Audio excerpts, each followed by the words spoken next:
I like that. Break on through to the other side. Well, I guess that's it. Hello, my name is Dave Hanratty, and there will be no encore. Welcome to episode 294, the No Encore Music Podcast. And Craig Fitzpatrick, who's with me. I have to start the show with a retraction.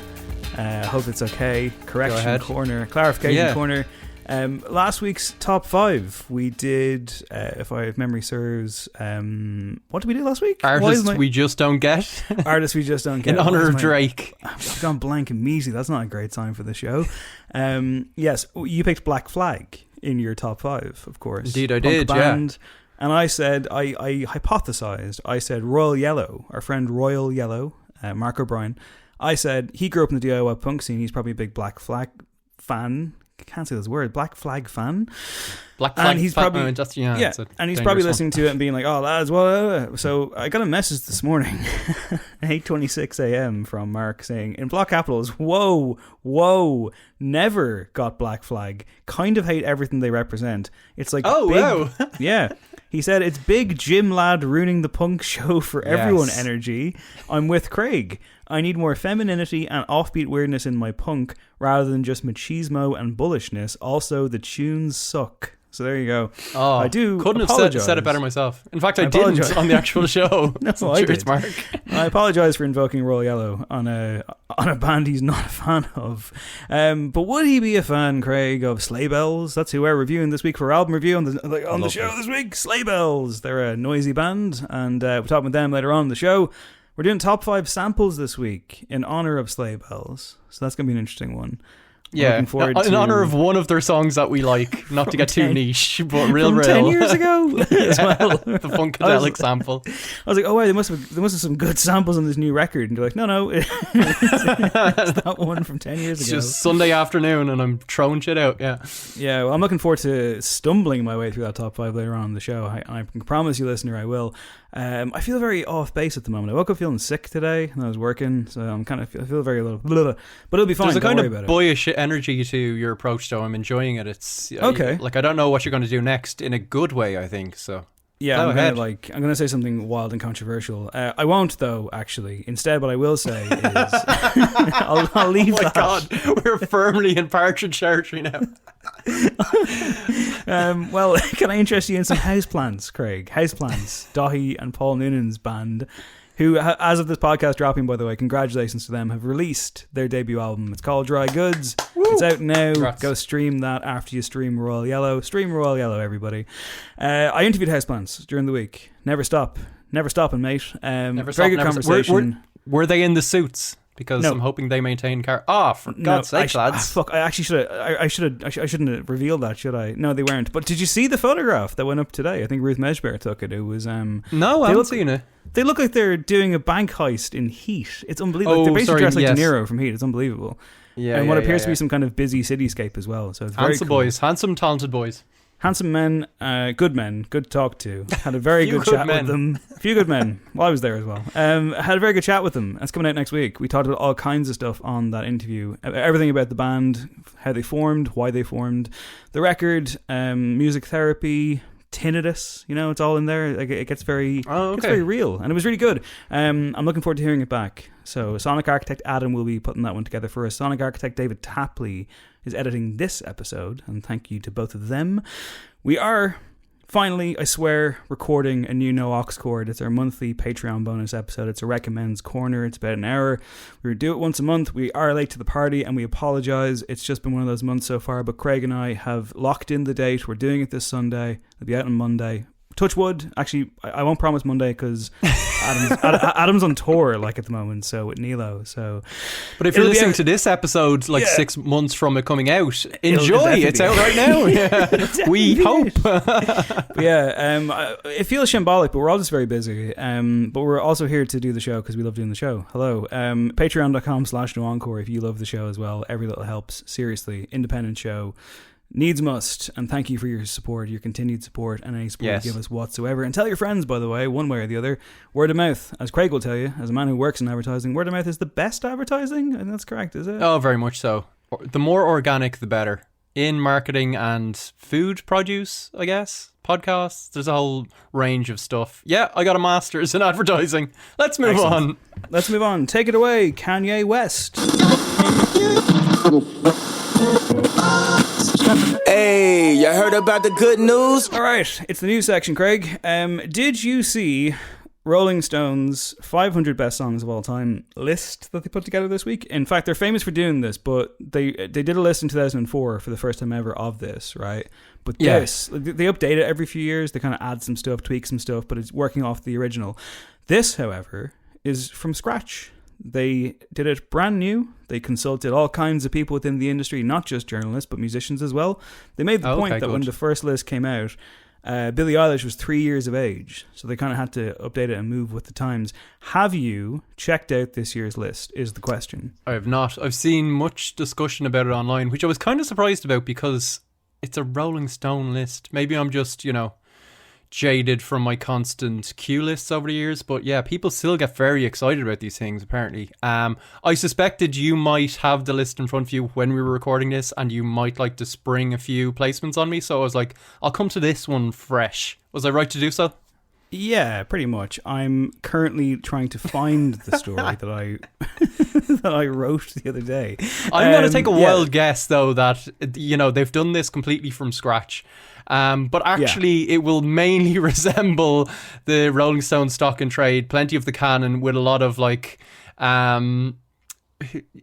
sprinkling of modern artists and some concessions to women and minorities, and I say concessions as in that being the Rolling Stone mindset as opposed to properly redoing it.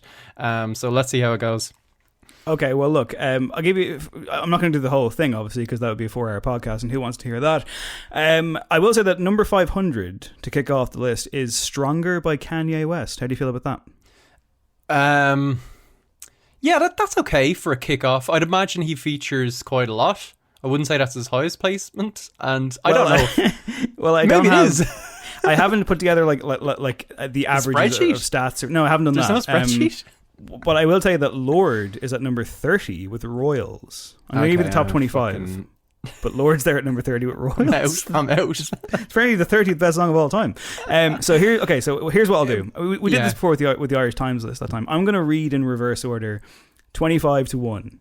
Okay. Do you have any guess, by the way, what the number one is? What the number one song is? Number one will be... I think it's going to be... Even the artist. If you get the artist, I'll be impressed. Yeah, I'm gonna go with... I'm going to guess it's Like a Rolling Stone, Bob Dylan.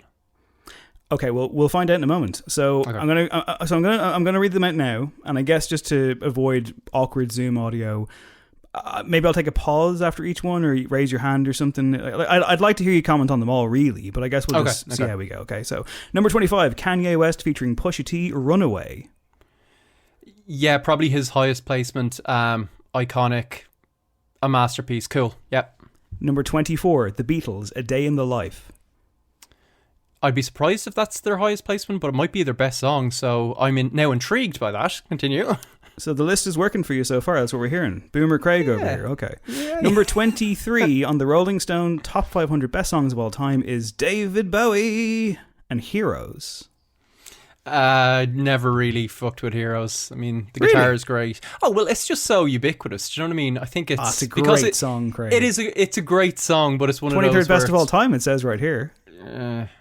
Not Bowie's best. I'm fine with it. Okay, yeah, I'm fine with it. It's actually more experimental than it seems because it's so ubiquitous. So yeah, cool. That's my own bias. Number 22, a song that I would have been okay with being number one, is the Ronettes and Ronettes, "Be My Baby." Yeah, that's probably a top 5 song. Yeah, okay, too low, I'd say. I agree. Number 21, Billie Holiday, "Strange Fruit." Oh my god, what a masterpiece, and the story behind it and the cultural weight it has. You could make an argument for that being top 10, particularly a US publication, so yeah, cool. Number 20, Robin, "Dancing on My Own." Above Strange Fruit. This is the problem with these lists, isn't it? Because once you put it into the context of other songs, you're like, yes, it's great at what that does, but it suddenly feels like it's so influential for stuff that's happening now. It's an all-timer. It's fine. It's probably top 200, yeah, of all time. Yeah, Okay, weird. Let's keep going. But yeah, the placement there. Number 19. Number 19 is John Lennon and Imagine. He wants you to imagine all the people, Craig. Don't like that song. Never really did. It's mawkish. It's fine. I know why it does it for some people, but no. Number 18, Prince and the Revolution with Purple Rain. Yeah, I love Purple Rain. It's not my top 20 Prince songs. Cool. It's an American anthem. Yeah, Number 17. Always going to feature. Number 17 is a British anthem. I See a Little Silhouette of a Man. We do the Fandango, Craig. It's Queen, Bohemian Rhapsody. It is, much parodied. It's great. It's genuinely incredible, though. It really is. I think it manages to defeat all the parody, all the culture, all the weight of it. If you ever stick it on and just tune all the bullshit out, you're like, yeah, this is unbelievable. Yeah. Or watch it in Wayne's World and you'll still have the same reaction. So, yeah. Okay. I'm happy enough with that being there. Or the 5-star film of the same name. Number 16. Oh, yeah. Here we go. Beyonce featuring Jay-Z, Crazy in Love. Not the sample, no. It's the best part about the song. Jesus I will say, Christ, I should. Jay-Z we should probably move on pretty quickly because I had someone last week be like, "Why is Craig always ragging on Beyonce?" So is that a thing? Because I thought like last week was my big revelation. I've had people agreeing with me. It before. I think she's a fine artist. It was more the esteem in which she's held. Let's keep going. Number 15, The Beatles again. I Want to Hold Your Hand. So this must be cultural impact because it's a great pop song, but it's just a simple pop song from the 60s. So we're into weird territory considering what's placed around it. Let's keep going, I guess. I feel like this was like maybe the number one decades ago, so they've just kept it. Anyway. Number 14 is The Kinks and Waterloo Sunset. Yeah, I mean, that could be top 5. Incredible.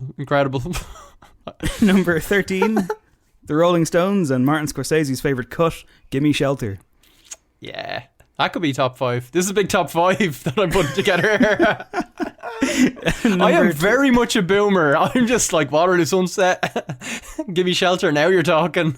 Number 12, a song I recall seeing on your Spotify for about like 2 months solid. Like Superstition. It's Superstition by Stevie Wonder. Yeah.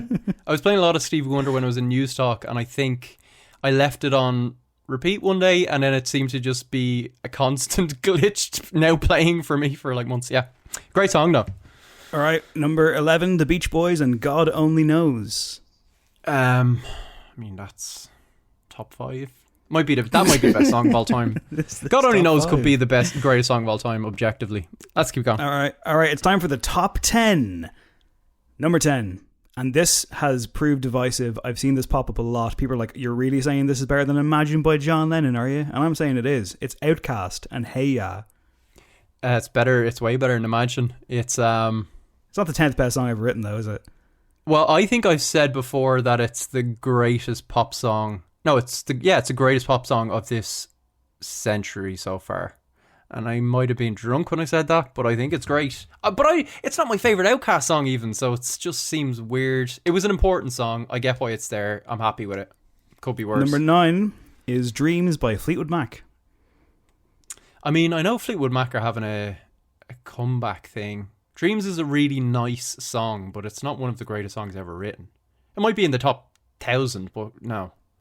That's very much because Fleetwood Mac are now back in vogue, and they should be. They're great, but it's, if you do this in 2 years, Dreams won't be there. Number 8, Missy Elliott, Get Your Freak On. A masterpiece, absolute masterpiece. One where I need to see the write-up where it probably explains the context of whatever, but yeah, I'm not going to argue with Missy Elliott. I think that's a fair... no, that's really, really high, but it's great. In terms of Craig is rubbing his face with his hands like a very tired and sad person. I like that song. Yeah. Number 7, keeping it to escape my boomerism. Go on. Number 7, they're back. It's the Beatles again. Strawberry Fields Forever. Yeah, Day in the Life's better. I do love Strawberry Fields Forever. I'm sure that was in their top 10 previously, so as a lot of these seem to be. Yeah, it's grand. It's better than Imagine. Just missing out in the top 5 at number 6, Craig had him in the most overrated albums conversation before. It's Marvin Gaye. What's going on? on? I mean, timeless, I guess, in terms of the message. It is one of the 3 songs on that album that I'm like are just absolutely bulletproof, incredible. Do you know what I mean? Or like a 3-song album.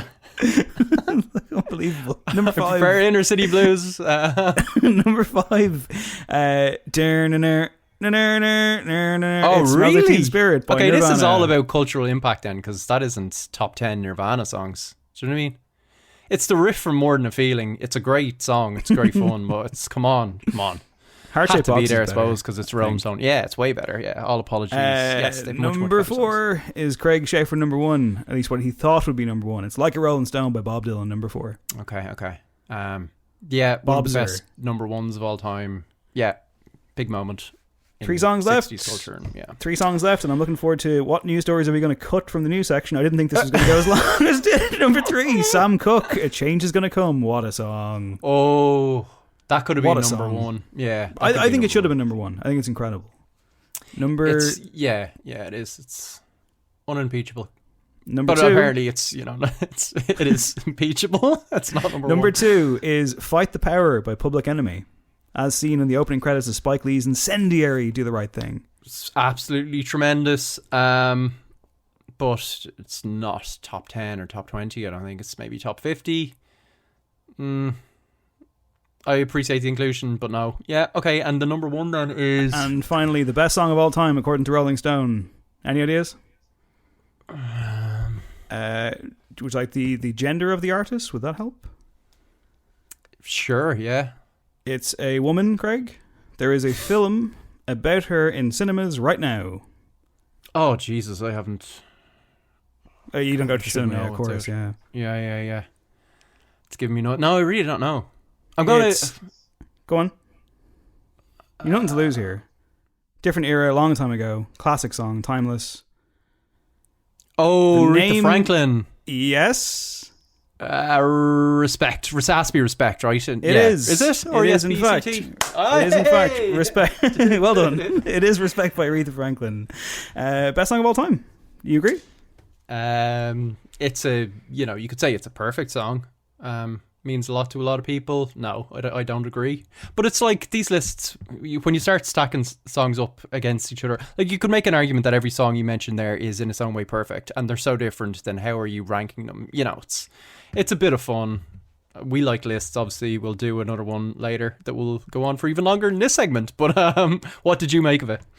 The list. I haven't read the whole thing yet because I haven't had a chance to. But it's fine. I mean, if anything, I like the effort that goes into it.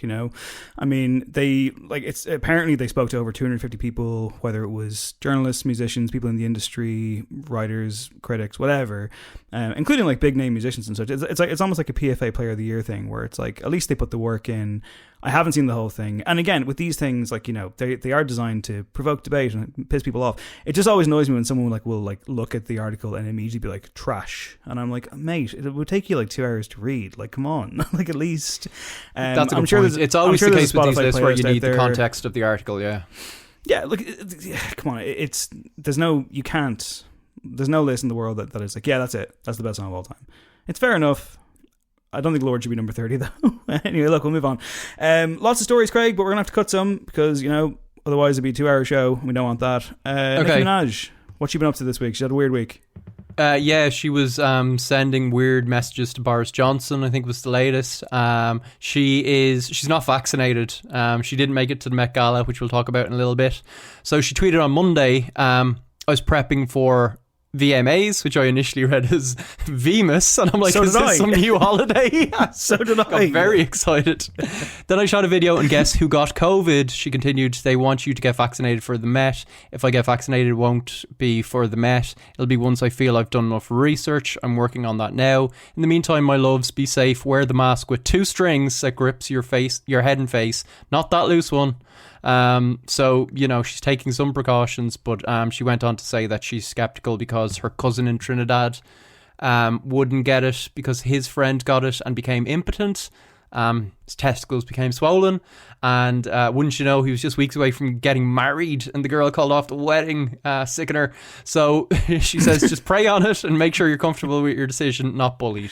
Which is fine advice in most aspects of life. That story, sorry, Craig, it sounds like one of those tall tales, but I believe the story has in fact been verified by health officials, right? And it is in fact correct to the letter. Is that correct? Yes. She was telling complete truth, and this is not made up in any way whatsoever. And the about your swollen testicles, not yours, but everyone's, the world's swollen testicles. About this man who clearly exists and his maladies that also. Oh yeah.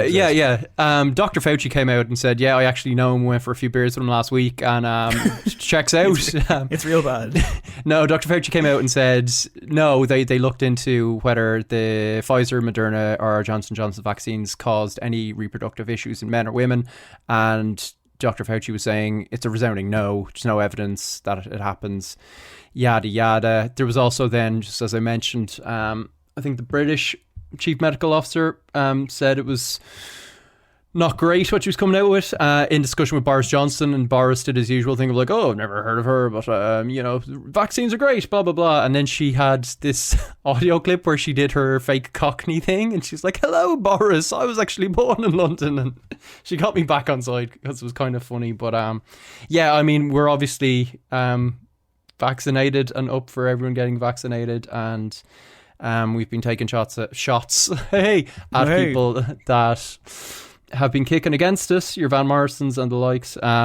So yeah, this isn't really great misinformation to be getting especially out. When, Craig, the Trinidad and Tobago equivalent of the HSE spent a day running this claim down and did a press conference, or maybe it was during their regularly scheduled conference, and they're like, we looked into this because we take all these things seriously. We found no record whatsoever of this thing. So well done, Nick. Yeah, totally. I will say, there is that thing of like, America does have a history of medically abusing black people, and there is a problem at the moment with African Americans being very wary of getting vaccinated and stuff, and that's kind of, I think, somewhat understandable cultural issues there of just being like, you don't have to go too far back to a point where the government was doing experimental tests on these groups of people. So I don't want to be totally flippant about being like, just get the vaccine, do what your government tells you to do, or there's a deep rooted thing there. But if she does her research, it all checks out, so get vaccinated, it's fine. But I think we can be quite quick to jump on people without understanding the way they've been raised and where certain types of ignorance come from. Well said, Craig. That was very eloquent. Was that handled okay? Yeah. I think that was nice. It came from the heart. We're not just trying to fucking score points on this show, but you can have different opinions, but stay safe. Todd Rundgren has several opinions about one Kanye West, because Todd Rundgren, legendary musician, apparently was one of the musicians involved in Donda, one of the many, many musicians involved in Donda. He gave an interview this week, and he said that he was very unhappy with the process. Apparently he contributed to the album over the course of a year. I don't know how frequent that is. And amassed, quote, 3 albums worth of Kanye stems on my computer, which I love. He said, the quotes are unbelievable. I didn't mind working on his gospel stuff. If you want to sing about Jesus, go ahead. I don't care. I'll help you do it, If you want to sing about your troubles with your wife, go ahead and do it. I don't care. But over time, Rundgren got a bit upset. He said, when it got into the home stretch in July, I just said, that's enough for me. I've no idea whether any of this is being used. You don't get much feedback from him regarding what it is. If I can contribute something, fine. If I can't, just let me know. I'm out of here. There's a possibility that I'm actually in there somewhere. There's so much junk on that record. He then also gave out about Kanye West rush releasing it to try and get ahead of Drake, and then said Drake ate his lunch. I mean, he did commercially. That was always going to happen. But yeah, Kanye West pissing off classic rock stars, man. Who knew? Yeah, and apparently this kind of came about because 88 Keys, the producer, knew Todd Rundgren, was a huge fan, and was like, oh, you should totally work with Kanye, who I'm also working with, and like this, you would just be perfect together. And they kind of would be. Like, Todd Rundgren's an amazing producer. There's that kind of psychedelic link and stuff, and I can imagine it being brilliant. But you can imagine then being 88 Keys, it got in the middle of just like Todd Rundgren being like, why isn't he responding to my emails? And it's like, oh, he's living in a stadium currently, and appearing at games in kind of masks and stuff. I don't know. I can understand why Todd Rundgren is a bit crotchety here. There's big, like, David Crosby, I don't give a fuck anymore vibes, which I respect and appreciate. Yeah, totally. There should be at that age. Like, you know, you've had the career. You're still there. Like you don't need to prove anything anymore. Do what you want. Totally. And I think he maybe count himself lucky that he didn't really do the in-person thing with Kanye, because I was immediately reminded of Paul McCartney talking about the process of working with Kanye for 4 or 5 seconds. And McCartney was doing his whole, like, you know, upbeat, positive thing of like, he's a genius, yeah, but it was just a weird way of working, wasn't used to it. Where essentially Kanye just got Paul in a room to like play guitar and like try and come up with ideas, which you can imagine McCartney all like chipper and being like, yeah, let's shoot some ideas around. I think Kanye was like not doing a lot, watching porn at one point, just showing him different like shoe designs, and then he's like, yeah, I think that's kind of it. And then like Paul McCartney got a call 4 months later to be like, yeah, the song's out. And he's like, well, did I do anything on it? And I was like, yeah, your guitar is like, there's a sample of your guitar we used. So Kanye has this thing where he'll just like use talent, no matter how revered or respected they are and should be, and just, it's all for the benefit of the art, or one-upping Drake, whichever side you fall on. But yeah, at least he was just, you know, had some email frustration, I guess. That that pornography detail there intrigues me, and for some reason it made me think of so there actually maybe now I think about it, it wasn't just like, it wasn't that he just put on like Pornhub or something. I think it was that he started showing Sir Paul McCartney naked photos of his wife or something from a shoot. Weirder. Is that it? I know, Yeah. but I feel like maybe it came up in conversation. I don't know. Anyway, so He's found Jesus, all right. in one of my old jobs, there was, you know, like you've got like the bar that everyone goes to, the pub that everyone goes to around the corner from work. So one of my old jobs, there was a pub we used to go to, and I heard a story. It didn't happen to me, but I heard a story that like apparently one night there was like a lock-in, and like, you know, the bolt goes on, like ashtrays come out and stuff, and apparently like the barman immediately put like hardcore porn on the television. Like, what would you do if you were in that scenario? Like, And the door is bolted. yeah, it's like I would presume my like throat was going to be cut. So like it's a very strange, yeah. It's Not like a cool. Blue Velvet vibe, isn't it? It's very, very odd. Let's do something more wholesome. I've Okay. written here, I'm very happy with my headline here, Taylor Swift's Belfast Odyssey, because of the Yes. Odyssey Arena, Craig. So Taylor Swift... Tree Odyssey Arena, I believe it's called. Oh, wow. Hey. Fuck, let's not get into that. No, let's Oh my not. God. Why isn't it called the Theatre, for fuck's sake? Anyway, look, so Taylor Swift has been up Northern Ireland because her boyfriend, Joe Alwyn, is starring in the Sally Rooney adaptation of Conversations with Friends. File that under things Dave will never watch. So she stopped into a bar during the week, because you can do that up there. They've had their Freedom Day. And she watched a random 22-year-old play some music. You know, cute, I suppose. So local singer-songwriter Tiernan Heffron shared selfies of himself with Taylor Swift on Twitter during the week, and saying that she gave him a tip, and it's like, oh, how much do you reckon she tipped? Like a $5? I don't know, but it feels weird to like, because he was on it wasn't like he was busking, so it's just like, here's some money for your gig that you were maybe already being paid for. I'm sure I hope he was. I'd imagine it was substantial, because if it was like, you know, here's a 50 mate from Taylor Swift, I don't think she'd bother. So What do you reckon? I'd like to think. Speculate. It's a nice gesture, I'd like to either think that it was a fistful of 50 British pound notes or something. I don't know. I mean, like, maybe she that's did a Tommy one. Cooper, and she did that thing where she just like hands him she puts a tea bag in his like pocket and taps it and just goes, that's for you. That's have a drink on me. Tommy Cooper used to do that with taxi drivers. They think they were getting like a 20 quid tip or something. You just put a tea bag in their fucking jacket and go, have a drink on me.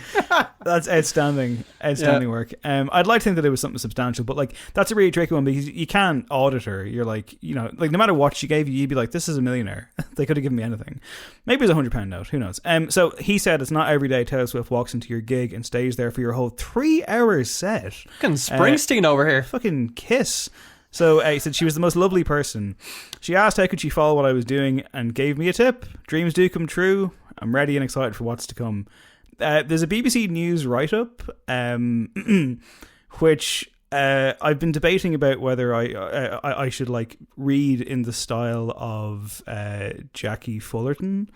You know, please do. The Northern Irish commentator. Yeah, go for it. So, actually, no, sorry, it's not from the write-up. It's from the bar that he was in, the Tipsy Bird Bar, and the Facebook page put up a photograph of Taylor Swift with the staff members, and the caption is the one and only Taylor Swift graced us with her presence last Friday night. Taylor was here to support her boyfriend Joe, who was wrapped up filming the TV series Conversations with Friends. We can confirm she is just as lovely as you would expect, and was kind enough to take a picture with our team. This is happening a lot, by the way. Tom Cruise in restaurants, Taylor Swift. Like, I guess you're going to get the photograph, right? But also, surely if you're a celebrity, you're like, I'm never going back there again. You know? I don't think I would get the photograph. Just feels... Roy Keane talked recently about how he always gets annoyed when people want a photograph, and just like, why you're doing this for you? You're doing this because you're bored, you don't want a photograph, and that's stuck in my head, so I don't think I'll ever do it. Not that I was doing it anyway. I mean, fair play to her. 3 hours. I mean, I wonder did she know what she was getting into? I'm just scrolling through the story, and I was wondering what kind of music Heffron was doing, and one of the quotes is, my heart was beating so fast I just went for it, and I had her up singing and dancing to Tell My Ma. So I'm just like, fuck. So it's what just song is like, is that one of his, or is that like maybe it is one of his, and it just shares the same name as Tell Me Ma When I Go Home. Like, it has that, you know, right. She's the belle of Belfast City, so I presume it's that. Like, well, he's hardly he's hardly doing something weird, is he? Like, it's a pub gig. He's probably just playing the hits. Yeah, I don't know. I'm just hoping this doesn't inspire a fucking Taylor Swift Galway Girl type song on her next album. Did I ever tell you there was a time, it was about like a few years ago, it was a friend's birthday, and myself and Dahi were there, and it was like a pub in Dublin, and it was a Saturday night, and like we actually had it was actually okay, it wasn't too chaotic, and it was like things were going fine, and then a fucking singer-songwriter walked in and started setting up, and we were all like, oh no, we were like, this is just not needed, like no one wants this. And it was a very, very zealous young man who no one had clearly ever told him that he wasn't great. And just like the confidence was just through the roof. His friends were there. It was really disruptive and not fun. But there was a moment where he was playing... I think he was playing like an Ed Sheeran song or something. So he's playing that along, he's doing whatever. And then like in the middle 8, he just starts going... I've got soul, but I'm not a soldier. And I'm like, you can't do that. That is fucking no.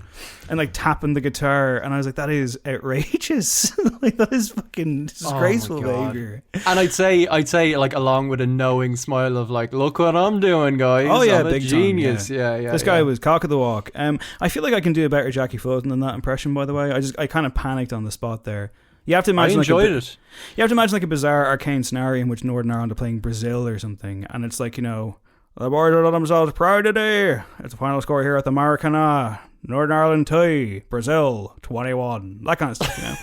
Anyway, look, that's niche enough for me. I'm going to close it out now, Craig. We're going to skip the Conor McGregor Machine Gun Kelly story. They got into a scrap. We're going to skip the Fleetwood Mac and Lindsey Buckingham story. They're still scrapping. They got in a scrap. Tell us about. Apparently, Lindsey Buckingham's album is very good. His new album. Tell us about Frank Ocean at the Met Gala. And are you a Met Gala person? Did you pay attention to the looks this year? I saw a lot of the looks. I enjoyed them. Tax the rich, man. Yeah. I enjoyed like Lil Nas X as a kind of muscular C-3PO. And have you seen that photo of like Chance, the rapper, standing in the background, just looking on, kind of forlorn and deflated? And it felt like it summed up a lot about like where their careers were or something. It was just a very like immediately iconic shot. What else did I enjoy? I liked Dan Levy's get up, where it looked like he'd kind of taken on like a lot of psychedelic like K-pop inspiration and just bloomed into a flower, which was great. Kid Cudi's in a dress, that was tremendous. I think that's a look that really suits him. I'm just like, big respect for that. What else? I'm trying to think now. Oh yes, Frank Ocean. Haunting. The minute I saw the photo, I was like, this will be top of the news agenda. So Frank Ocean, don't go to your phone immediately and look. Let us describe it to you, because I think you need to be prepared. So he... I thought it was great. Can I just say? He brought a neon green robot baby and he just carried around with him. And it looked under his arm, and it was just like something out of the Twilight Zone. It was wearing the same clothes as him as well, I think it was. Yeah, it was like he'd birthed it somehow. It was like his creativity, or I'm sure there was a huge, you know, I don't know. It was the green robot baby is called Cody, I should say. Was dressed in an outfit that was designed by Frank's recently launched independent American luxury company, Homer, which we discussed as well. So this is kind of good promo for him. But yeah, like an animatronic infant. And it could move, it was blinking, it was responding to Frank as he moved around. I didn't see much video footage because I was just like, I'm absolutely out. I saw it in motion. Like 5 seconds. It's fucking terrifying. Oh my god. Do you know much about the inspiration behind this? Was there interviews given? Can you fill in the story a little bit? I presume people are racing to find clips at this point. I X'd out of that thing pretty fast, man. Honestly, it really upset me. I thought it was genius, but also I was like, this is going to come to life and kill me in the middle of the night. Do you reckon he hangs on to that like after the show? Like, does that stay in his house? Does it go in a lockup somewhere? Maybe. I would not be comfortable sleeping in a house with that thing still under the same roof. He goes to prison. There's rumors of a new album, by the way, but I'm not going down that rabbit hole because he's hurt us before. Well, I make a prediction before we go on. Yeah, make that prediction. Also, make that prediction, but also tell us about. You dubbed it very well on Twitter. What was Grimes' dress like, Craig? Oh, as if she'd finally morphed into a character from Soul Calibur. She was wielding a sword, which I believe was like made from decommissioned parts of an assault rifle, which is kind of cool, actually. It's a project that people...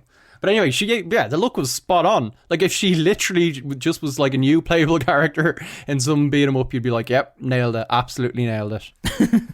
Okay. And my prediction is new Frank album dropping Christmas 2021. Okay, I'll say October 2022. But we do have an album to talk about. A brand new one, as a matter of fact, that is out, can be physically accessed or digitally, whatever you prefer. It's called Texas, with an I, not an A. And it's by a band by the name of Sleigh Bells. Christmas is coming, but this sounds a bit different. Here it is.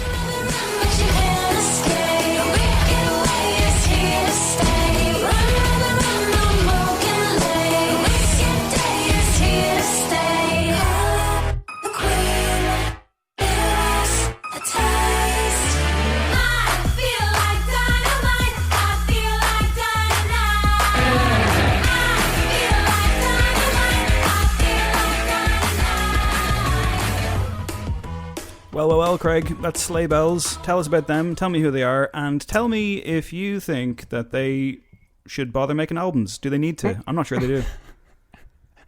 Big spoiler there for the album review. We're going to kick off. It's not necessarily the bad thing. I think some bands don't need to make records. I think that, you can just coexist do the live thing. Certain thing. I'm not saying I'm not telling them what to do, but I'm just saying that are they an album band? I'm going to say that they're not an album band. I'm jumping to the end of my review now. But who are they? They are great in bursts. They're a noise pop duo. Who emerged from the most achingly hipsterish point in the space-time continuum, Brooklyn 2008.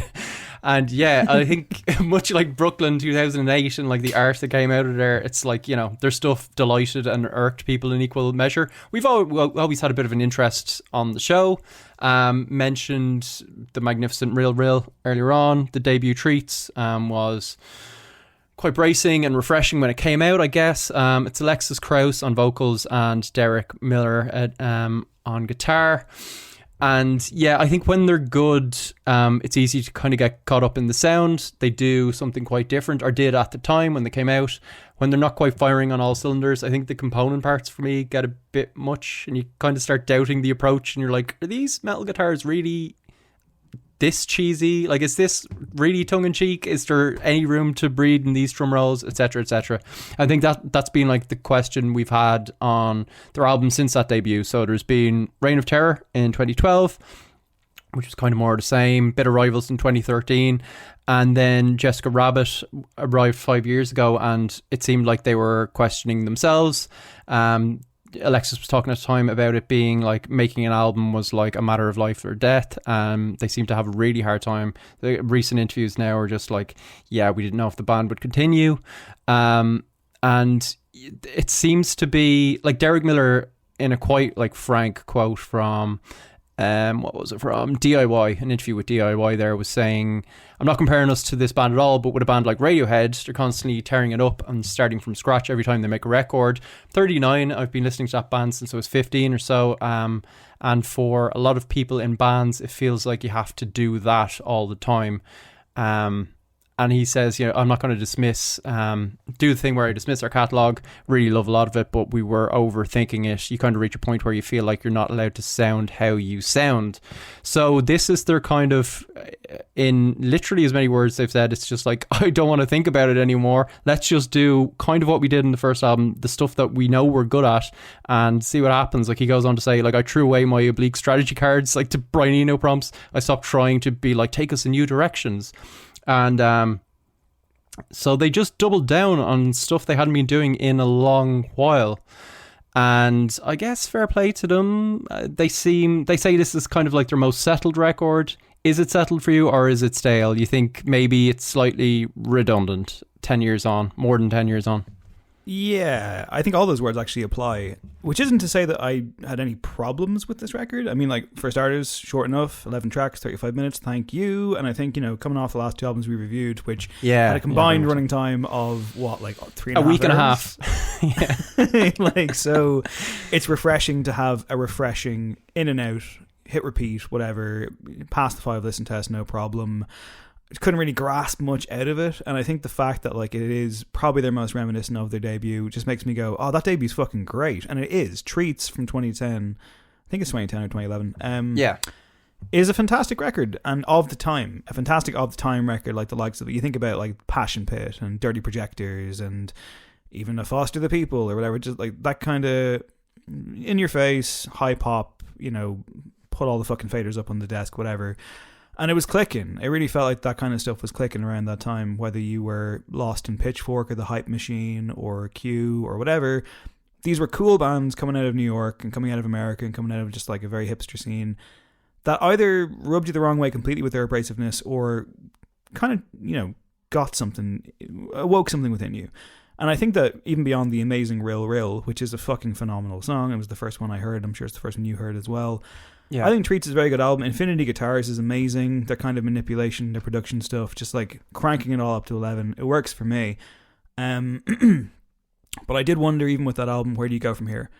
And I don't think that they've done an album anywhere near as good since. I think that they belong in an early evening slot at on the Pitchfork Festival bill, and maybe a European jaunt off the back of it and gigs in the Academy and stuff. And like, none of this is to be disparaging towards them, but like, some bands just have a ceiling and have a place. They have a place, and that's good enough. It sounds like they think it's good enough. They have fans, think they're unbelievable.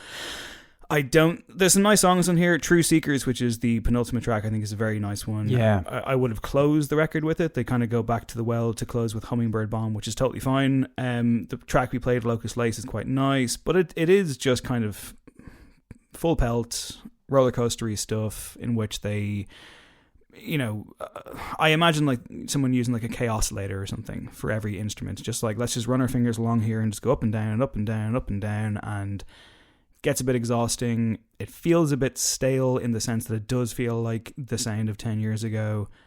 They're still here, and I admire that, but I also don't really see the point of it anymore at all, if I can be so cruel. I'm the same. I admire the kind of feck at this is us approach. I could make very many arguments as well that, Treats is the only one you need, and use tracks here as kind of ammunition. I don't know if that is entirely fair. But I was just as happy this week, particularly after the last few albums we've done, to kind of use this stuff as like a bit of ear candy, like good in small doses. It didn't feel totally reheated to me. It felt like there was kind of fresh ideas there, some nice melodies. It felt like they went back to like their, grow stuff in the little, I don't know, allotment they started with. Maybe allotment isn't the right metaphor for a band like this. No, that's like Jeremy Corbyn or something. But yeah. I don't think you get...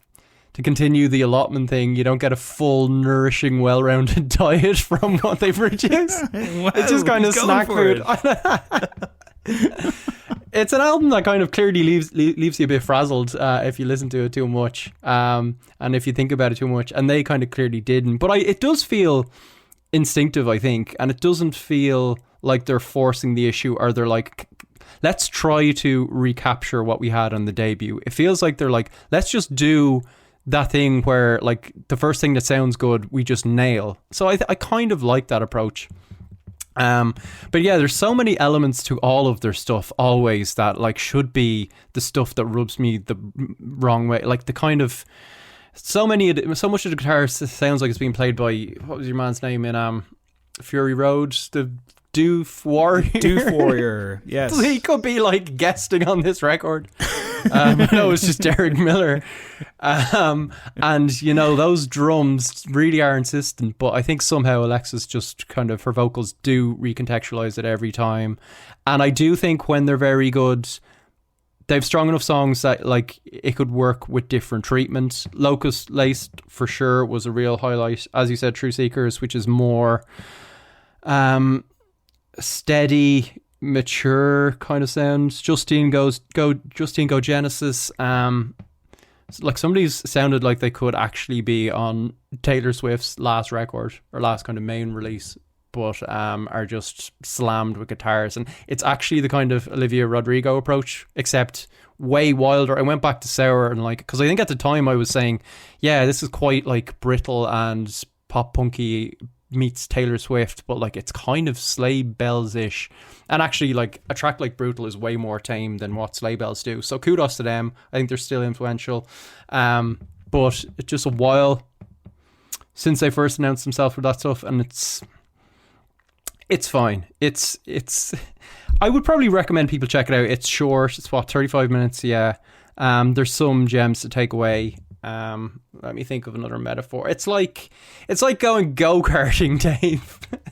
It's like a weekend go-karting. Like, it's fun. You recommend it to friends, but like you wouldn't. That's not how you want to commute. That's not how you want to live your life, go-karting. But it's, you know, it's good for an L spin. So yeah, I'm going to give this a commendable 6 and go, yeah, pluck a few tracks. True Seekers, Justine Go Genesis, Locust Laced, and I think fair play to them. If they just keep making this album over and over again, you know, mid-tier on a Pitchfork bill is a kind of position thousands of bands would dream of. So why shouldn't I fucking love it, man. That'd be fun. Like, you know, that'd be a nice little life.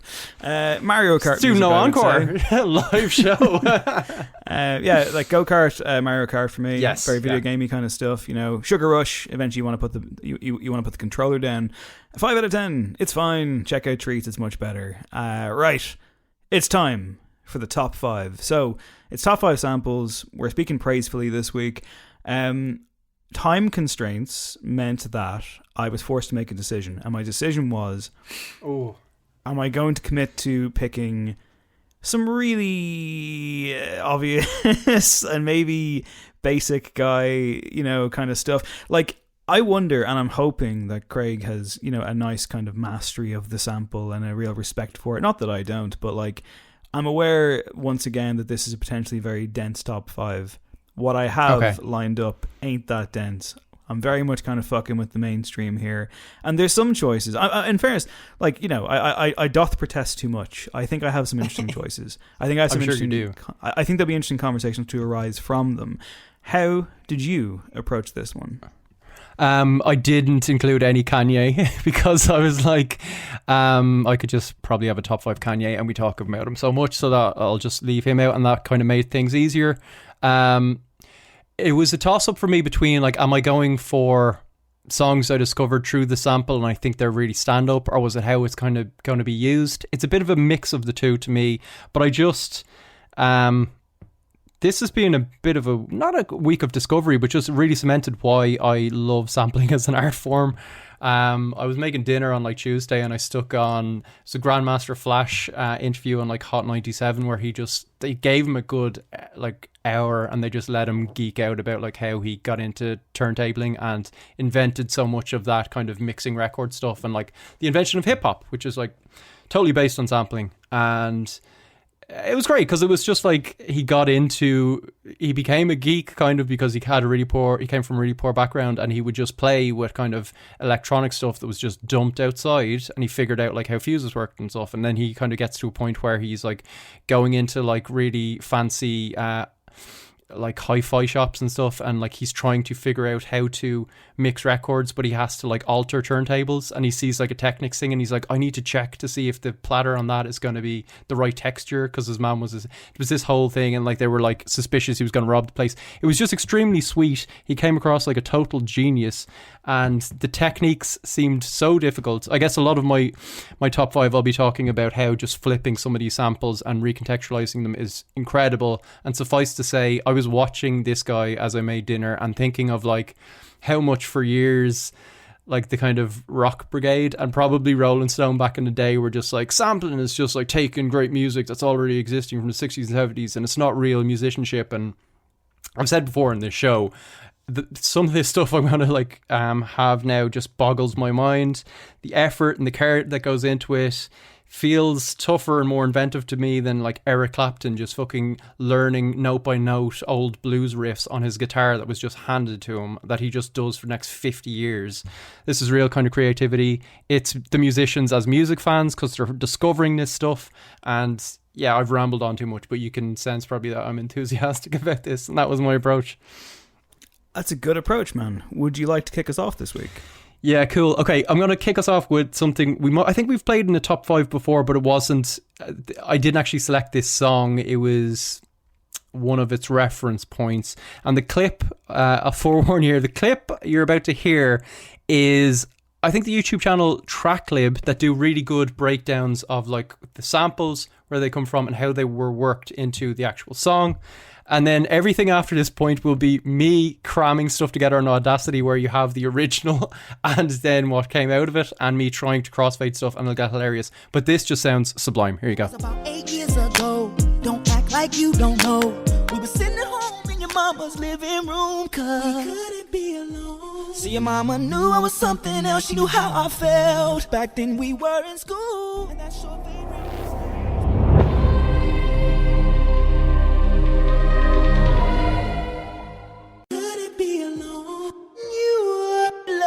Holding, kissing, tell me I'm holding you. Could it be alone? Could it be alone? Could it be alone? Loving you. Could it be alone? Could it be alone? Could it be alone? Kissing you. Tell me I'm alone. Tell me I'm alone. Tell me I'm alone. Holding you. So good. Yeah. Burial, Archangel. We talked about one of the references there in my favorite, when we did top 5 video game soundtracks or tracks from video games, and Metal Gear Solid.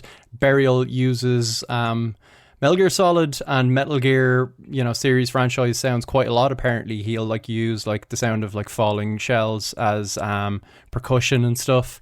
And yeah, I guess sampling, creativity in general is all about like making connections. And a lot of samples can be just kind of like old school kind of soul no-brainers that are just great, and you're like, yeah, stick a beat under it.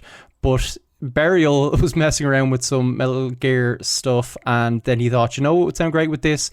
If I just completely recontextualized that guy that had the sex tape with Kim Kardashian or whatever, who does that like treacly, like nothing modern R&B stuff. And he was like, yeah, cool. And it's just, as you can hear so masterfully from that track lib dissection, it's just so finely chopped that he's taking syllables of what he's saying and just forming new phrases and making this like disembodied, like deeply passionate kind of yearning. And it sounds a million miles away, and it sounds like, with those classic Burial 2-step sounds, like you're listening to disposable pop music in your actual life on a kind of grim, like autumnal day in the city somewhere.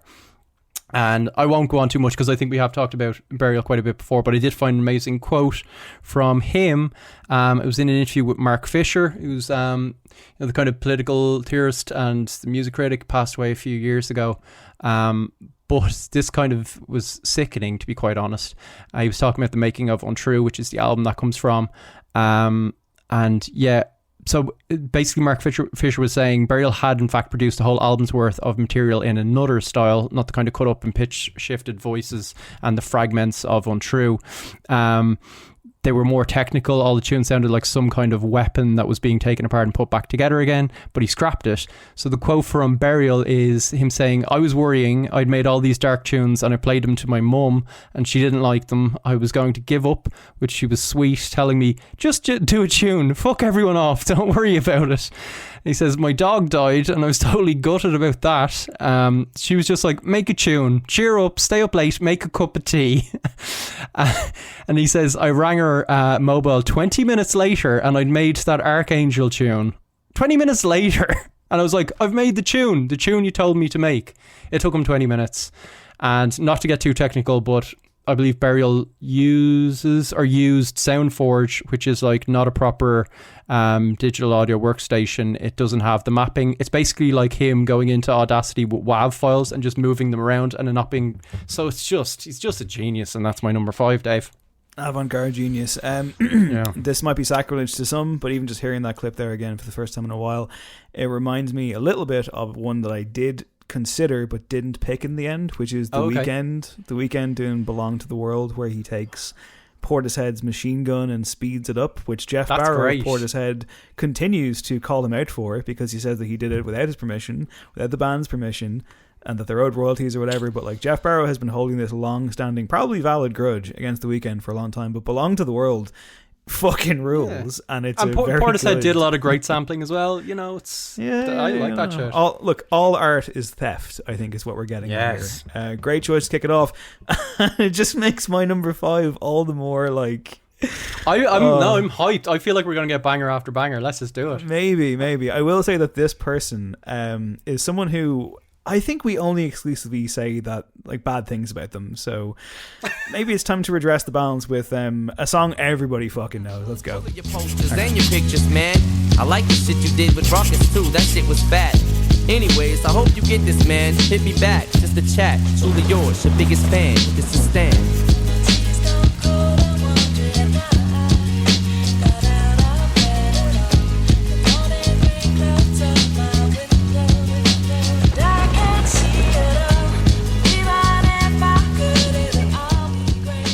It's not so bad. It's pretty good though, I think. It's "Stan" by Eminem, and the sample, of course, is Dido and the song "Thank You," which I think came out a year before this on her No Angel record. And that was like, she was kind of blowing up a little bit. I don't know if Stan pushed her over the edge. Pushed her to like greater heights or whatever, but like she was like, you know, like her song, what was it called, like the theme tune to the TV show Roswell for a while. It'll Come to Me, but it's, I can hear it like, a bit in my head. Like, I think it's called Here With You or Here With Me. And yeah, Dido was like a big thing for a while, but Eminem was obviously fucking gigantic around the turn of the century, and again, an artist that we like these days in particular, I think we just find to be increasingly inessential. But like I did like when I chose this one, the reason I chose it in particular was this brought me back. It really brought me back to my teenage years, and I loved this album. You know, I mean, like, sure, there's some bad stuff on there, but you know, I thought the Marshall Mathers LP was incredible, and it, like to my ears, it was quite revolutionary, as was a song like this one. And obviously, you know, like, this would have been the first time this week in a very long time I would have sat down, had considered concentrated listens of this song. And it is like a long one, it's like about 6 minutes or so, and like, honestly, it is genuinely a fantastic song. Like, it is. And like, it's kind of like we mentioned Bohemian Rhapsody earlier on. I'm not saying it's on the same level, but what I am saying is it's gone beyond the levels of parody. Even the word "stan," of course, has come on to be like this huge toxic thing. But just listen to like the construction of it. Like, it's a really beautiful song. It's a really sad, beautiful, touching, affecting song. Yes, there's a moment where Eminem drops a little bit of homophobia, which is unfortunate, but what are you going to do? And the Dido like sampling works like a fucking charm. So good. It gives it its kind of heart and soul on top of already kind of fervent emotion. And he does a really good thing. Like, he writes from the point of view, like he basically, like, the guy didn't invent a conversation around parasocial relationships, but he was kind of ahead of his fucking time in this regard. I mean, the idea of writing a pen and paper letter to somebody, and that kind of form of communication and whatever, and like waiting outside in the cold to try and see your hero or whatever. Obviously, 20 years later, communication has changed to such a degree that, like, it's tweets now and whatever, but there's just something kind of There's something kind of really like kind of sad and tragic and kind of small world about this song as well, but it genuinely speaks to like just like the human psyche and emotions and stuff, and I think it's really, really well put together, and an example of him being like, oh yeah, like I mean, like when he's not just being terrible, he's capable of genuinely great things.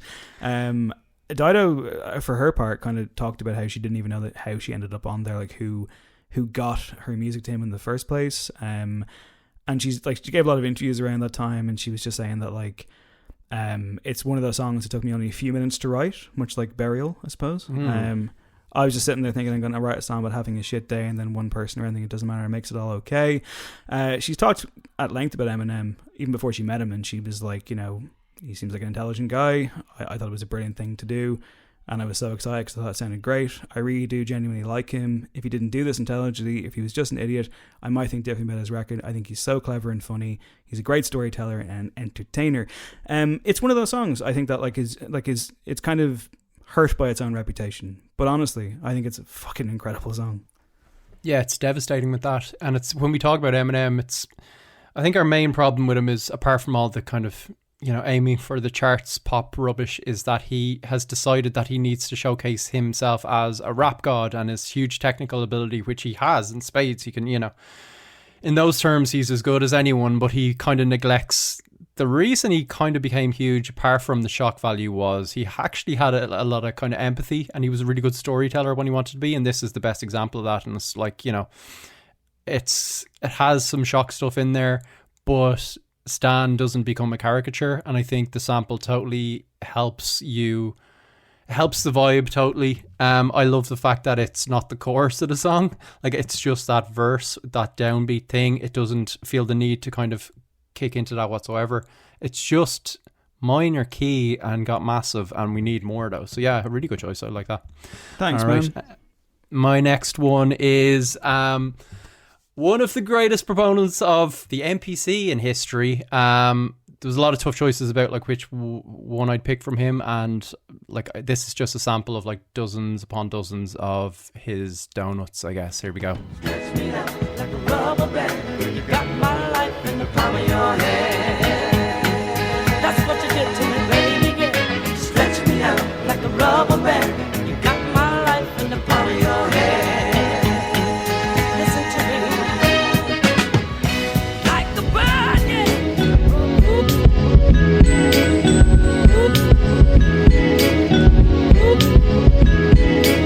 Red baby, it's alright. Oh, I'll get over it, baby. Seamless.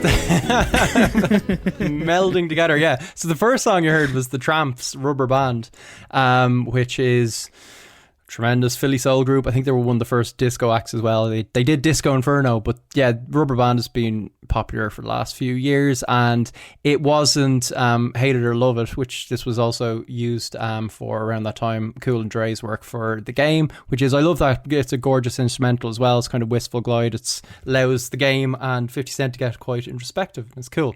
But this cut is J Dilla. It's Dilla Says Go. It's from Donuts, and it's just a run of tracks and samples on that record that like it's just sublimely beautiful, and just kind of shows his really singular like lopsided drums, always keeps you guessing, and yeah, it's part of a wider patchwork, I guess. It's one of the first kind of standout moments when I first got into that record, and just I could have picked, you know, Time, Don't Cry, Last Donut of the Night, Bye, which is, you know, so far to go. But J Dilla, yeah, he is an artist that he passed away a good few years ago now, sadly. I think he was only about 32, and I think maybe when people listen back to him now, it's almost, I've seen it called like, it's like the, you know, the Seinfeld is unfunny trope of just being like, it was so kind of ahead of its time and then copied that people don't realise how amazing it truly was. And I think Dilla influenced everyone from, I mean, Kanye and all that backpack wave, to the extent that if you hear kind of chopped up soul, you think, or you hear his kind of chopped up soul, you think, well, this is, you know, really common, and what was he really doing? But he still kind of like does a lot of things very different, had a very unique kind of swing to his sound. And it was, I think, a lot to do with the way he worked his samples. So again, not going to get too technical because I don't understand really, but like he wouldn't like quantize stuff. He wouldn't line up perfectly. He didn't have the visuals in front of him. He liked to kind of rough and tumble stuff. And Donuts, this record in particular, was one of the last things he worked on. He had been suffering for years with lupus, and he ended up in hospital. His health kind of rapidly declined around about 2006. And he actually passed away a couple of days after this was released. And he was basically in his hospital bed with this really not great sampler. It's a Boss SP303, which apparently is rickety. You can't do much with it. You can't even get like mediocre samples out of it. But he just had this and a bunch of records around his bed that he was working through. And he made it absolutely sing. And there's all these lovely stories of like his mom would come in and like massage his hands in between him working on records, because he was just like in a huge amount of pain, but he felt like he had to deliver this thing. And, you know, some of the beats are like the Don't Cry sample is him like reworking vocals to send messages to his younger brother and his mom. And it's just angelic, incredible, amazing how he pulled it off. A great example of him just being a maestro, like him playing other people's records as an instrument to make his own thing. So yeah, had to include that. And the song Rubber Band as well, always great to hear a bit of that. It's just been listening to a lot this summer. It just glides by. It's great. Jay Dilla, had to feature. I know that Higgs as well is a huge Jay Dilla fan. I've always felt like I've never wanted to raise my hand and say that I don't know enough. I haven't heard enough. It's shameful. So this is the part, Greg, where I ask you to make one of your famous playlists. I can do that. If I get you that 10-track Nine Inch Nails playlist, can you get me a 10-track Jay Dilla playlist, please? Deal. Yeah. That can easily be done. So many great beats. Let's do it. And when they're ready, we'll put them up on patreon.com/NoEncore. But for now, my fourth selection, from the sublime to the ridiculous, a cash grab of a song that we mentioned Public Enemy in the show earlier on. Chuck D of Public Enemy referred to this song in 2012 as a fucking travesty, but Teenage Dave led the way this week for me. So here we go, number 4. And not sincerely, but you annoy me. You can't avoid me. I'm here to stay forever and ever in a day that's never. I can't let you go. I can't forget it. Why you did it? I won't permit it. I won't acquit it. I wanna fight you. I fucking bite you. Can't stand nobody like you. You can't run. You can't hide. No surprise. Close your eyes. Come with me. Yeah. So, you talk about the rap rock revolution, Craig, and you hear names like Public Enemy, Rage Against the Machine, Beastie Boys. I ask you, whither Puff Daddy and Jimmy Page? That's Come With Me, the sample being Led Zeppelin's Kashmir. We talked about Led Zeppelin, the drumming songs recently, and 1998, Dave thought this was the coolest, biggest sounding thing of all time. 1998, Craig did as well. Now I was slightly younger, but I remember thinking not only was it great, and yeah, the video was cool. I was excited about the film. What film was it? Do you remember? It was Godzilla. It was Godzilla. Yeah, with John Cusack, wasn't it that version? Matthew Broderick. Oh, Matthew Broderick. Yeah, John Cusack was in the more recent one. Yeah, Matthew Broderick. Oh, John Cusack was not in the more recent one. What are you talking about? Was he not? No. Who was in the kind of reboot? Bryan Cranston. Yeah. Is that who I'm thinking of? John Cusack was in 2012. Yes, he was. That's the disaster movie I'm thinking of. Getting my disaster movies mixed up. But you know what I will admit to as well? Not only that, besmirching the good name of John Cusack. My dad, of course, as we talked about when we talked about Led Zeppelin, was a huge fan. So I was aware of Kashmir, the original, and just their greatest hits was lying around and stuff.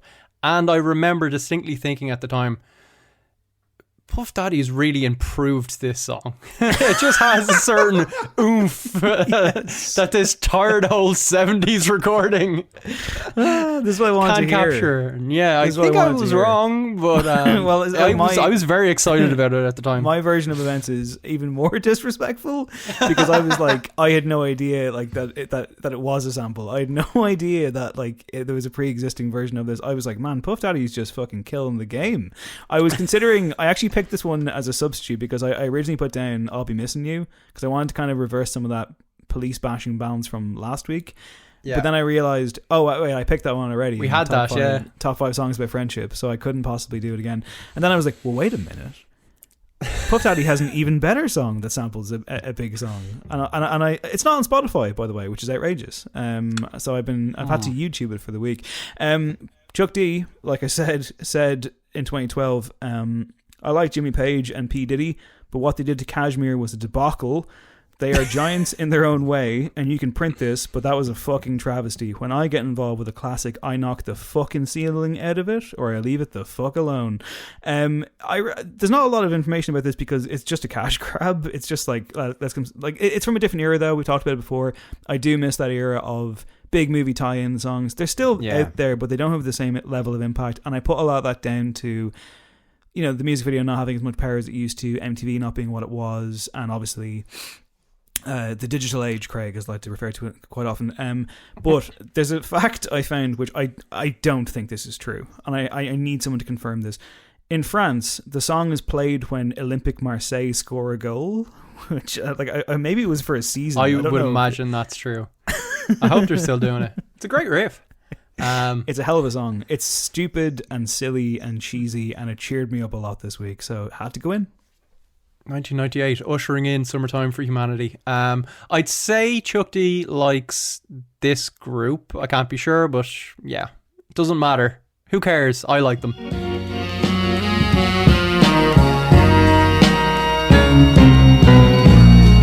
No fire is too hot, no snow is too cold.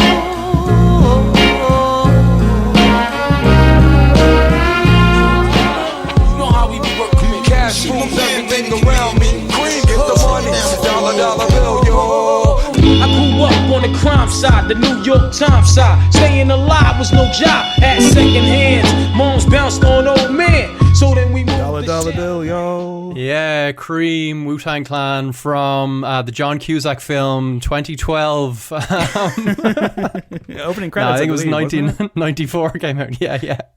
And the sample itself was the Charmels, As Long As I've Got You, which was, another kind of soul sample, 67, I believe, Stax imprint, just sumptuous, just like loads of points in that record. You could just get a million other records out of it. But RZA, the Abbot, the scientist, Bobby Digital, I believe he goes by as well.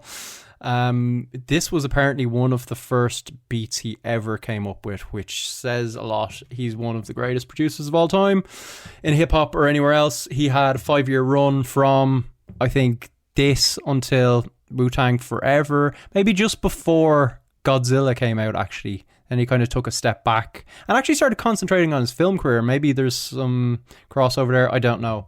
But yeah, he just had a run where he was working on Wu stuff, solo projects, beats coming out of everywhere, and just so distinctive. And apparently at the time, in terms of sampling and beats, there was a lot of emphasis on using jazz and really obscure stuff. And he just doubled down on soul and funk and added this, I think it's known as a spoonful of grit when it comes to Wu-Tang, and just really made a universe, like a sound that's so distinctive. As soon as a Wu song comes on, you, regardless of the sample, you know it's them. It's bare bones, but there's kind of beauty there, and just again that like romantic thing of like crate digging and him doing this before they were a thing, and when he was like nearly gonna go to prison for a misdemeanor and didn't, just doing beats for the love of it. And he's talked about just like, if it's not happening for you, just keep making beats, because even if like no one's buying them, when they do, you'll have 100 of them to sell. And he did.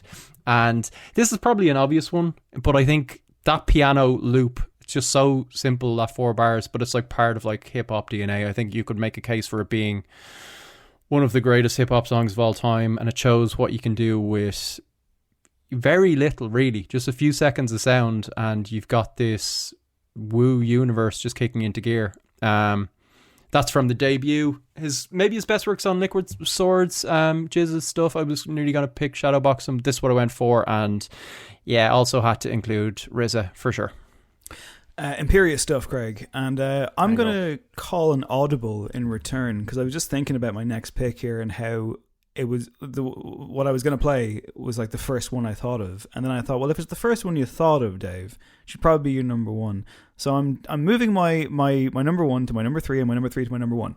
So okay, here is my actual number three in real time.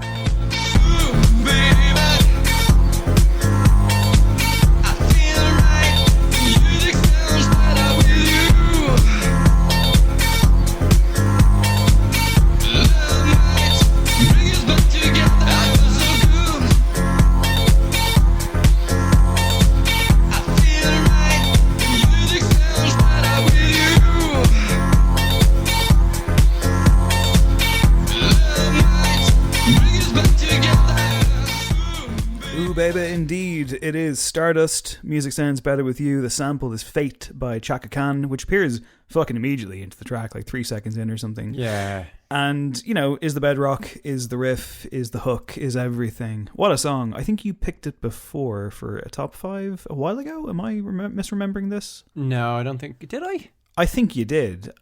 Like, no, we don't have a great archiving system. I'm almost certain that you did. Because I was thinking this is amazing. This was on my shortlist, and I didn't have that moment where I was like, well, I've used this already.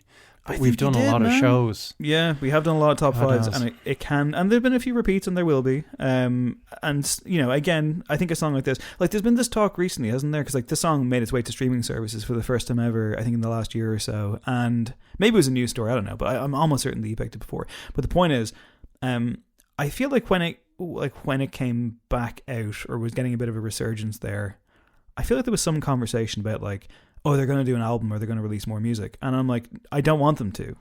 I think this song works because of its kind of, you know, one-off. One-off standalone nature. It's like, why would you buy it? I'm like, are you really going to better it? Again, I mean, like, I didn't intend for this list to necessarily be like Dave flicks through the music channels in the late 90s or whatever, but it's kind of gone that way. And again, I think this is like a real stop you in your tracks moment. And of course, you know, one of Daft Punk is involved, so sampling is of course on the menu. We were all very sad when we learned that Daft Punk were in fact thieves.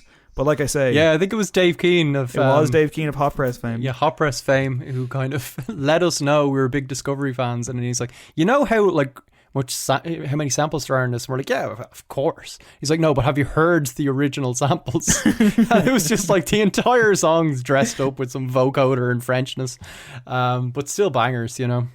Oh yeah, banger. Is this better than anything Daft Punk did, would you say, Dave? Ooh, that's a very good question. I mean, it's certainly the best distillation of what they were trying to achieve, I think, which is my very political answer there, Craig. That's like it's just one of those ones that it could come from any era, it could come from any time. How important is the sample on this one for you, do you think? I'm certain you've picked this before, by the way. This will drive me crazy. I feel like we've discussed it, but it's everything to this song. I love when the kind of the sentiment of the original and what they're trying to go for with the new work kind of lines up thematically, and it does that whole meta thing of like, it's like an homage to the power and joy and like childlike joy you get from music, and by doing so they're kind of bringing back some old stuff to life, and it works on many different levels, but mainly just as a pure bop. So yeah, thumbs up from me. Great video too as well, you know, that kind of style, that kind of era, different time. Yeah. What you got next? More recent time. I think this is the most recent one on my list. The original isn't, I think it's from 1978. But then the other bit is from 2017, and again, seamless integration. You're about to hear it now.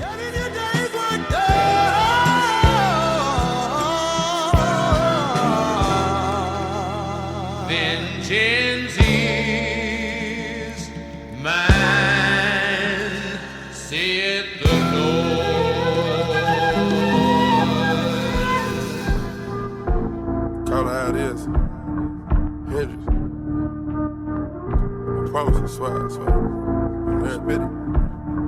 Yo, Percocet, Miley Percocet, Percocet, Miley Percocet, rep the set, gotta rep the set, chase a chick, never chase a bitch, mask on, fuck it, mask on.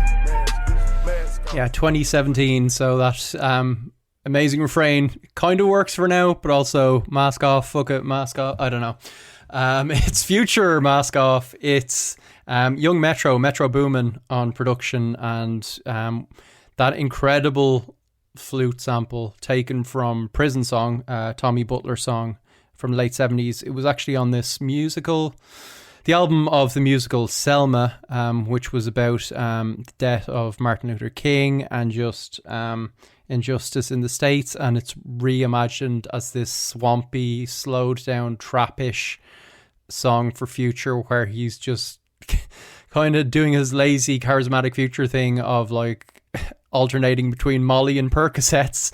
And a lot of people are just like, this is such a righteous song and so inventive, and it just becomes this trap drug song. But actually, he is very much commenting on how drugs can imprison people, and society may change slightly, but there's just different kind of mechanisms for how to infringe on people's freedom. And I love that thing of just like the Percocets bring you down, the Molly brings you up, self-medicating, and when you need to take the mask off and reveal your true self, or just put the mask on and numb out. And I love Young Metro in general. I think he's done some great work.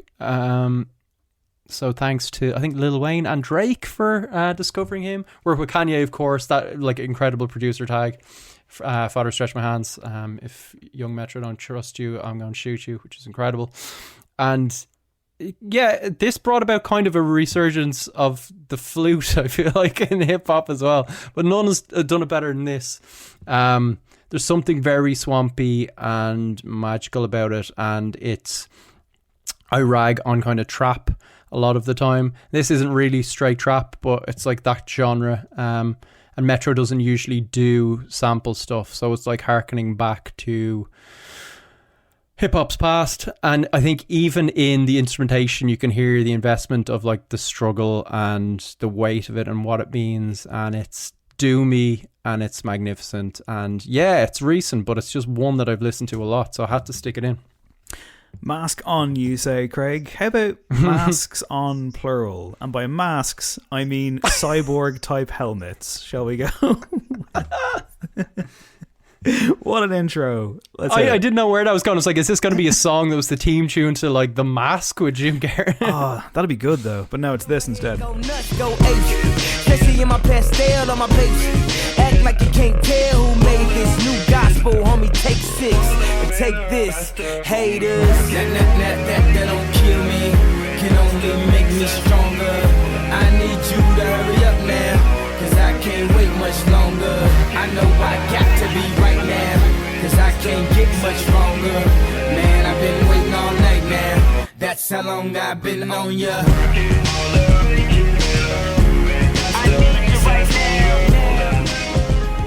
Me like you a lot. It's Kanye West and Stronger.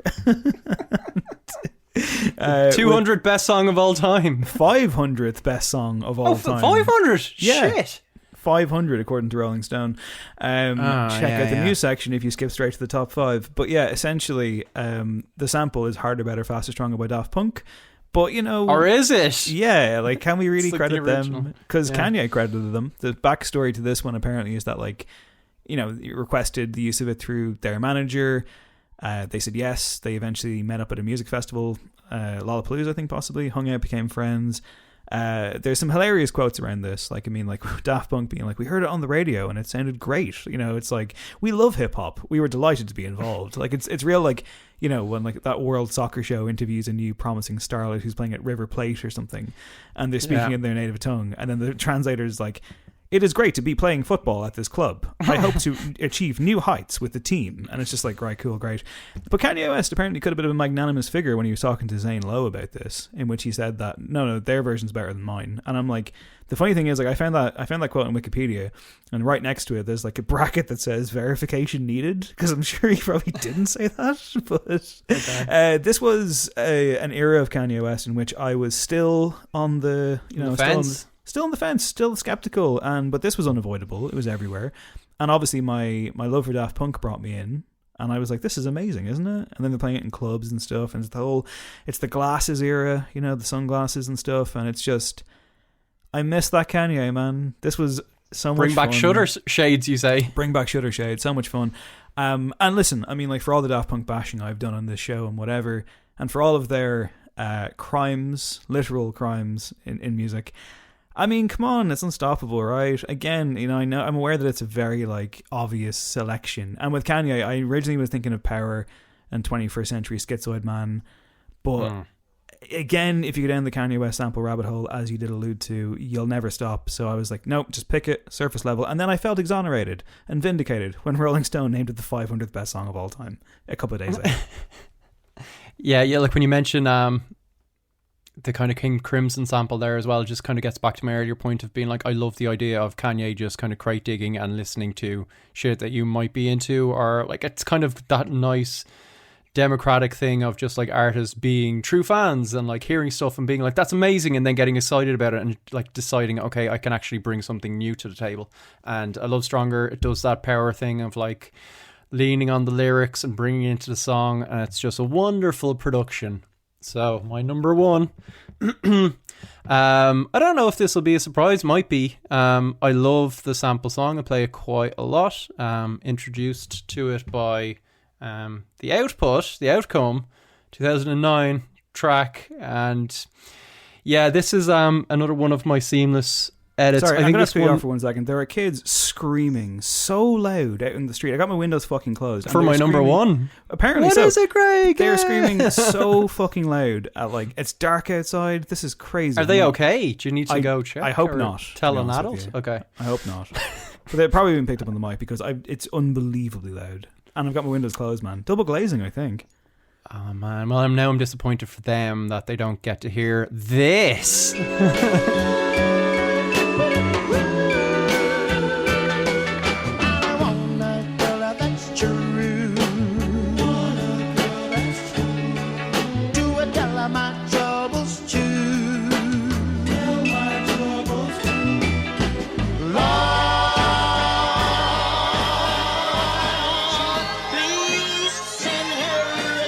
Ladies and gentlemen, this time around, the revolution will not be televised.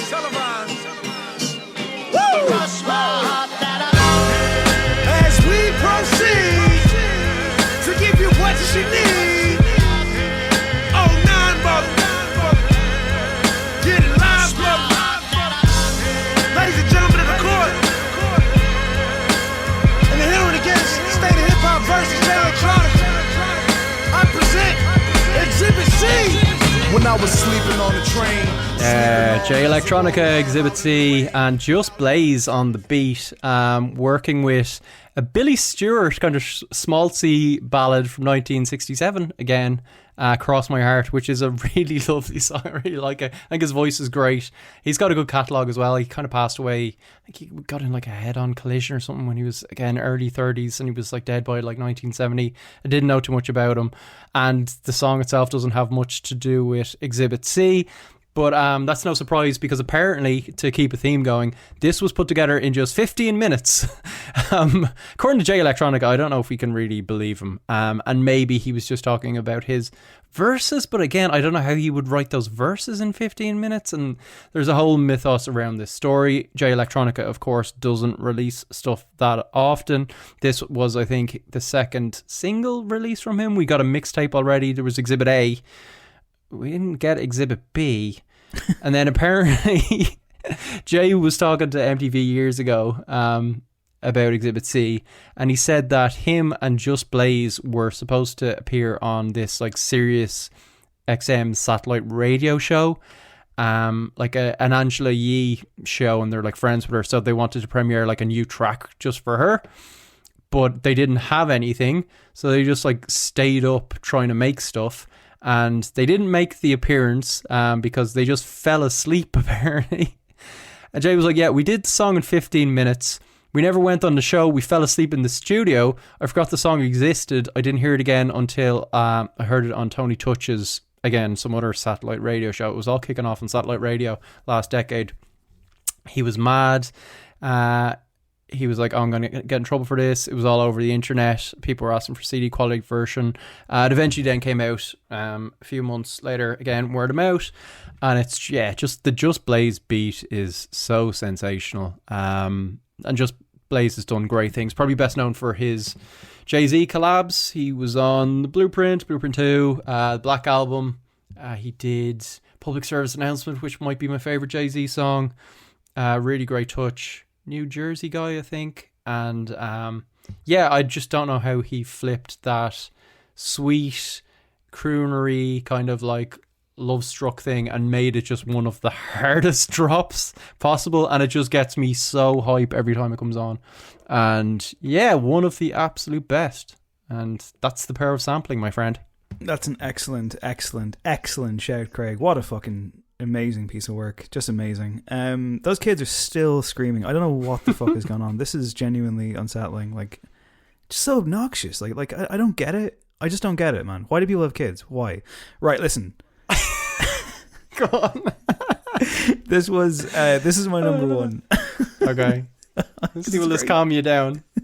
Is this going to calm you down, or is it going to get you more amped up? Oh, it's going to get us all amped up like fucking crazy, man. It's so good. It's an electric bolt. It's a barrage of samples, a barrage of things. It's been referred to as an illegal bootleg mashup, and it was a chart sensation. You know what it is, don't you? I think Craig might know, but let's have it.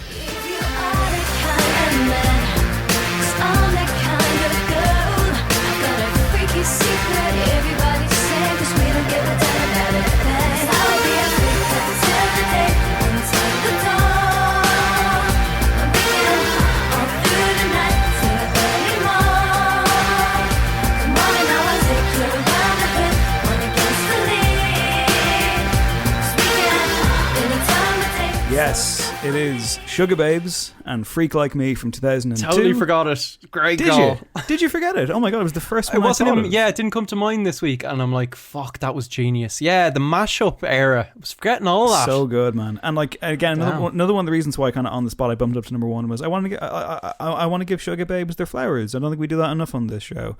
Underrated girl group, I would say. Underrated pop group. So this is technically a cover of Adina Howard's 1995 song of the same name, but it's been regarded as this kind of like pristine example of the bootleg mashup, like I said there. And Richard X essentially put it all together, shopped it around, and samples galore. Our Friends Electric by Gary Newman is in here. Two by Army, I should say, with Gary Newman helping out, I believe. That's the main kind of crux of it.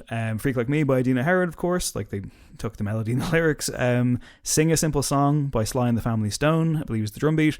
And I'd Rather Be With You by Bootsy Collins' Rubber Boot Band. So it's just like absolute, just complete and utter things slamming together. Frankenstein's monster, it's so good. It shouldn't work, but it does, and it's amazing. And it's just like, it was just so exciting. I remember the video to it. I remember it just being like this kind of really kind of, you know, kind of alternative pop song, and just this like very kind of like, again, like, this sounds really stupid of me to say, but it was that time, and like, you know, you're a teenager, you're into metal, and this was a pop song that was actually like, you could like this one. That stupid kind of snobbery you had for a while. I think Sugar Babes did a really good job, even with like their very first single, Overload. Was it Overload or Overloaded? But it was like, of just being like this kind of respectable pop group. And of course, like I say, I'm aware that the words coming out of my mouth right now are ridiculous, because who gives a fuck about that kind of stuff. But in the era of Q Magazine and, you know, listening to Slipknot, it was kind of like not frowned upon at all. They were cooler than your average, essentially. So, and songs like slicker than your average, you might say, or you might not. Songs like this went a long way. The Guardian loved it. They said it was the best number one single of 2002. NME said it was genius. If this gets to number one, we'll be grinning all summer. Yes, even the critics. Like Cheshire Cats grinning all summer. Gary Newman prefers this to Our Friends Electric, apparently. But he would say that, wouldn't he? That's a very Newman. Yeah, I love that. He's hardly gonna fucking... that's good for his brand to say that, you know what I mean? Apparently, that's very on point. But apparently Adina Howard didn't like it. Didn't want anything to do with it, didn't want it to be put together, didn't want it to be sold commercially, didn't want any of it, didn't like the Sugar Babes being involved. I think even the Sugar Babes were kind of reticent as well. I think they were just like, who is this guy? What is this song? What is this thing? But that kind of level of experimentation. I mean, we talked about Girls Led last week, and like, of course, the kind of Xenomania style, and a lot of their songs are just pop barrages themselves, and we love so much what Girls Led did, but did they, like, was this a different tier? Was this like a bit more experimental than they got? Could we have had, you know, do Girls Led have a Freak Like Me? I think conceptually probably not. was a bit more, slightly more straight laced. But I think this, you know, it's not to disparage Girls Aloud, because this is a real one-off. Even like when I mentioned there, like mashup culture, that whole area where so much of it just felt like total novelty. And I feel like Richard X was part of that to some degree, but this is obviously like just a work of art. It totally works. Even stuff I thought previously was like, and was critically lauded and seemed, it was probably a really good idea, but stuff like the Grey album, Jay-Z's album mashed up with the Beatles' White Album, which was Danger Mouse, and kind of propelled him onto the global stage. And it was cool. It was a great idea. But you kind of go back to it now and you'll be like, yeah, it's a bit like weirdly quaint, or it's just like, it seems like a good idea in the room of like, yeah, we'll smash together Jay-Z and the Beatles. And that's kind of it. It feels more like not a punchline, but a interesting experiment. But this is just its own beast entirely. It takes on a different life. It's great. Really, really good pick. Thanks, man. I was a bit like sweating about the top 5 this week. I was like, have I done a good enough job on it? You know, like, have I done it justice? It was like, the more I got into it, the more I was like, this is a bit overwhelming, because you're dealing with a lot of different factors, and you were kind of like, well, do we have the time this week to really deep dive into this? And I'm like, it's fine. You said, smash cut to me. Quick Google and you'll be fine. And I was like, Craig, no. Smash cut to me last night on fucking Audacity, like stitching tracks together. And I knew you'd do that, by the way. I was like, I'm not doing that. First of all, I don't know how to do it. And second of all, I was like, he's gonna show off. I know he is.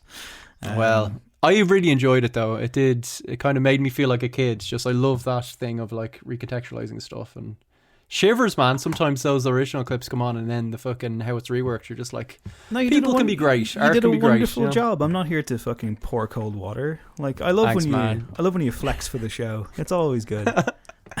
Let's not play my bonus track, because that was a case of I did an extra one which I was maybe going to include, and then I was like, I've nothing to say about this track, so let's just leave it off. But yeah, okay, and we can leave it as a mystery. Maybe we'll discuss it on No Aux Chord. Let's do that. Yeah, let's maybe play that, because it is fun. Exclusive episode for patrons, patreon.com/No Encore. That's coming very soon. There is a new episode of No Encore coming next week as well. Interview with Houseplants. That's coming out in the main feed.